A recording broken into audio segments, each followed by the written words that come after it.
함께하겠습니다. 어서 오세요. 네, 원장님 네, 안녕하세요. 반갑습니다. 네, 아유 원장님 오늘 척추 질환. 대부분의 우리나라 사람들이 한 번쯤은 아플 허리나 목 통증이 아닌가 싶어요. 네, 맞습니다. 네, 근데 네. 대부분 왜 아픈 줄 몰라요. 시청자분들이 네.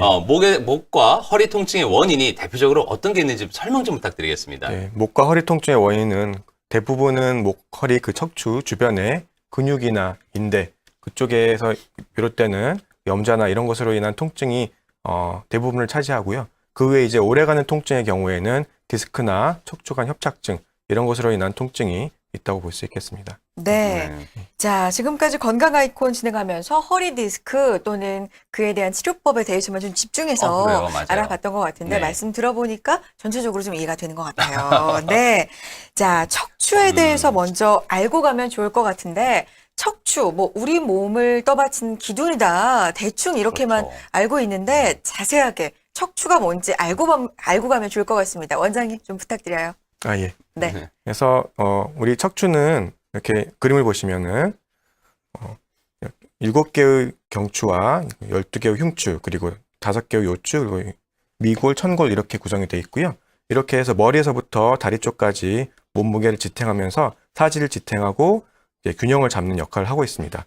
그리고 옆에 그림을 보시면은 이렇게 척추의 가운데에 들어가 있는 척수에서 사지로 그리고 몸통으로 갖가지 신경근들이 뻗어나가면서 사지와 몸통에 있는 이런 운동과 감각 신경들을 지배하게 됩니다. 네. 이렇게 복잡한 척추가 네. 이상이 생기면 상당히 문제가 몸에 올 텐데요. 맞습니다. 네, 척추 아파가지고 척추 아프다니까 좀 이상하네. 허리나 목 아픈 사람입니다. 네. 예, 그런 분들 같은 경우에는 오늘 이 시간 한번 소중하게 계속해서 시청해 주시고요. 네. 자, 척추의 이상의 원인이 다양하다는 얘기를 지금 네, 하셨어요. 근데 가장 많은 원인이 뭘까 하면은 하나를 좀 꼽는다면 어떤 원인이 있을까요? 보통은 허리가 보통 아프다고 많이 하시는데요. 네. 보통은 뭐 다치는 경우도 있겠지만 그런 걸 제외하고 우리가 일상생활에서 다치거나 이런 거를 제외한 경우에는 이렇게 무거운 거를 들고 있는다든지 아니면은 이렇게 살이 많이 쪄서 비만이 있는다든지 네. 아니면은 흡연 아니면은 이렇게 운전 중에 있는 진동 아니면은 고개를 숙이고 있는 이런 것들이 목이나 허리에 척추 질환을 유발하게 됩니다. 네. 그렇군요. 자, 일상생활 속에서 또 원인을 찾아볼 수가 있을 것 같습니다.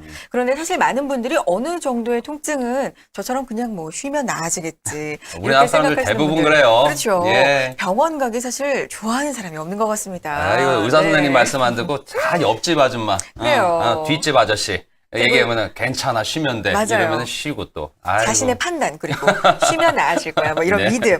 그래서 맞습니다. 허리 통증을 방치를 하게 되면 더욱더 심화가 될 것 같은데 허리 통증의 진행 과정에 대해서 좀 알고 싶습니다. 자세히 설명 부탁드릴게요. 아, 예, 알겠습니다. 그래서 보면은 우리가 흔히 쉽게 우리가 1, 2주 안에 아니면 한 달, 2달 안에 저절로 치유되거나 나을 수 있는 그런 염좌나 가벼운 근육이나 인대 통증을 제외하고는요. 이 척추 안에 있는 추간판, 이렇게 여기서 보시면 빨갛게 보이는 부분이 있는데요. 추간판이나 주변에 있는 척추체의 변성에 의한 통증으로 볼 수 있겠습니다. 그래서 제일 위에 보시면은 정상 추간판의 모습이 보이고요. 그 아래쪽에 팽윤된 추간판, 아래쪽에 추간판이 변성돼서 납작해진 모습이 보이고 그 다음에 탈출해가지고 뒤쪽으로 가서 신경을 누르게 되는 추간판의 모습도 보이시고요. 그 다음에 그 뒤쪽에 있는 추관절이라는 부분이 있는데요. 간혹 이쪽에서 통증을 일으키는 원인이 되기도 합니다. 네, 그리고, 예. 그렇군요. 짚어주시면서 원장님 설명해 주시면 이해가 네. 좀 될 것 같아요. 네네. 그래서 그 아래쪽에 보시면은 퇴행성 척추라고 해가지고 이제 추간판 변성이 많이 진행이 됐을 경우에는 그 위아래 뼈들이 자라나는 모습도 생길 수 있고 엑스레이에서 이런 변성의 모습을 우리가 볼 수가 있고요. 오른쪽에 MRI 모습을 보시면은 이제 정상 추간판의 경우에는 이렇게 모양도 이렇게 튀어나오지 않고 안에 색깔은 밝은 색깔로 이거 색깔이 밝다는 것은 수분이 많이 포함되어 있다는 뜻입니다. 이렇게 유지가 되는데 점차 낡아가면서 아래쪽처럼 색깔이 어두워지고 수분이 빠졌다는 뜻이죠. 그리고 뒤로 튀어나오면서 뒤쪽에 있는 신경 이런 조직들을 누르는 그런 식으로 변성이 되게 됩니다. 네. 네. 이렇게 사진을 보면서 또 설명을 들으니까 네. 쏙쏙 또 들어오는 것 맞아요. 같아요. 자, 검은색으로 튀어나온 부분이 이제 디스크고. 네. 그런데 우리 또 앞집 옆집 아줌마, 뒷집 아저씨 네. 얘기를 좀 제가 했었지만 자, 허리 아프다 그러면 뭐라 그래요? 허리 아프면 디스크. 디스크. 그렇죠. 자, 4천만, 5천만의 병입니다. 디스크입니다. 자, 허리 아프면 다 디스크만 있는 게 아닐 거란 맞아요. 말이죠. 그렇죠. 자, 원장님. 자, 대부분 아프다 그러면 다 디스크라 그래요. 예, 저 디스크인 것 같아요 하고 병원에 오시죠. 환자분들이. 뭐 그러시는 예. 분들도 많이 있죠. 예. 자, 그 외에 다른 질환이 있으면 좀 소개 좀 부탁드리겠습니다. 뭐 아까도 제가 얘기를 드렸었지만 그냥 허리가 아파서 그냥 찾아왔을 때 대부분의 경우는 디스크의 문제가 없는 경우도 많고요. 한 3분의 2 정도는 급성으로 염자로 인한 근육이나 인대 통증인 경우가 많습니다. 하지만 통증이 오래가거나 심하거나 단지 허리나 목만 아픈 게 아니라 팔이나 다리 쪽에도 통증이 있는 경우에는 그거는 우리가 디스크 질환을 의심을 해봐야겠죠. 네. 네. 그래요. 앞으로는 단순히 허리 통증이라고만 얘기를 하면 안 되고 무조건 디스크라고만 얘기해도 안 되고 그럼요. 네, 조금 정리를 잘 해서 저희 건강 아이콘을 좀 꾸준히 보셨다면 허리 디스크, 허리 통증에 대한 얘기는 저희가 굉장히 많이 했잖아요. 그렇죠? 왜 디스크만 중요한 게 아니고 다른 것도 또 중요하냐고 네. 하면 진단이 다르면 치료가 다릅니다. 그렇죠. 그렇게 되면은 치료가 다르다 보면은 결과가 다를 수가 있어요. 네. 그래서 저희가 정확한 진단이 중요하다는 의미로 건강 아이콘 36.5 계속 시청 부탁드립니다. 네. 네. 자, 그리고 특히 요즘에는 비수술 치료에도 관심이 네. 참 많으신 것 같은데 그래요. 오늘은요, 척추 질환에서 좀 총망라해 본다는 의미로 이 치료법에 대해서 좀 정리를 해주셨으면 좋겠습니다, 원장님. 아, 네. 예. 그래서 척추 질환의 치료 단계는 그림을 보시면은 여러 가지 아래에서부터 설명을 드릴 수 있겠는데요.